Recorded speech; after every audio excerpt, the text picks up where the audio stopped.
কেমন আছো ময়না? স্বামী সংসার নিয়ে তো সুখেই আছো দেখতেছি। তোমার ছেলে মেয়ে কয়জন? তাদের বয়স কত? আমার 10 বছর বয়সের একটা ছেলে আছে, স্বামী সংসার নিয়ে সুখে আছি আলহামদুলিল্লাহ। আহা ময়না, কি কব দুঃখের কথা, প্রি স্কুল থেকে হাই স্কুল পর্যন্ত তুমি আমি একসাথে লেখাপড়া করেছিলাম। আজকে তোমার 10 বছরের একটা সওয়াল, আর দেখো আমার একটা বউই নাই। যার জীবনে একটা বউ নাই তার জীবনের কোনো মূল্য নাই ময়না। এই শোনো না, চা খেতে কেমন হয়েছে? খুব ভালো হয়েছে, তুমি একটু খেয়ে দেখো। আমি ঠিক করেছি পরের জন্মেও আমি এই বাড়িতে তোমার বউ হয়ে থাকতে চাই। আলির বেটি কয় কিরে, এ জন্মেও জ্বালাবে ওই জন্মেও জ্বালাবে। ফিসফিস করে কি বলছো, একটু জোরে বলো। বলছি তোমার পরের জন্মে এই বাড়ির বউ হওয়ার স্বপ্ন কোনো দিনও পূরণ হবি না নে। আমি এই জন্মেই এই বাড়ি বিক্রি করে দেবো। এটা তুমি কি বলো? আচ্ছা, আপনি কি বিয়ে করেছেন? সে এক বিরাট ইতিহাস, একবার তো বিয়ে হয়েই গিয়েছিল। মনে করেন যে বিয়ের আলোচনা প্রায় সবই ঠিক। মেয়ের বাড়িতে বিয়ের আয়োজন চলছে, কাজীও আসছে।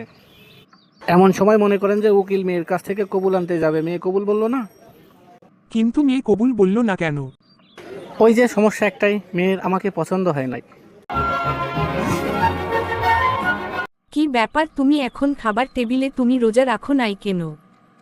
আমি রোজা রাখতে পারি নাই গো, আমি না খেয়ে থাকতে পারি না, আমার গ্যাস্ট্রিকে চাপ দেয়। তোমার কি সারা বছরই গ্যাসে চাপ দেয়? না গো, আমি বছরের 11 মাস ভালো থাকি,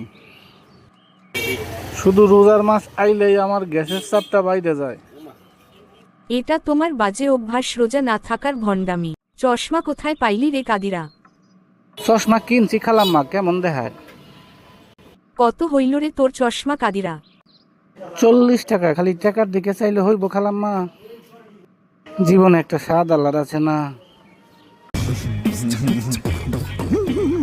শোনো, উত্তরপাড়া জমিটা তুমি তোমার মায়ের নামে লিখে দিলে কেন? ওই জমিটা তুমি আমার নামে লিখে দিতে পারতে। শোনো মা, আমাকে ছোটবেলা থেকে খাইয়ে দাইয়ে মানুষ করিয়েছে, লেখাপড়া করিয়েছে, বিয়ে করিয়েছে, তাই জমিটা আমি আমার মায়ের নামে লিখে দিয়েছি। আমি তোমার ভাত খাবো না, তোমার সংসার করব না, আজই তোমাকে আমি তালাক দেব। সেটা তুমি কখনোই পারবে না। কেন পারবো না? এই বাড়ি করার সময় ব্যাংক থেকে যে 10 লক্ষ টাকা লোন করেছিলাম সেটা তোমার নামে করেছিলাম, তাই তুমি ইচ্ছা করলেই আমাকে আর ছেড়ে যেতে পারবে না।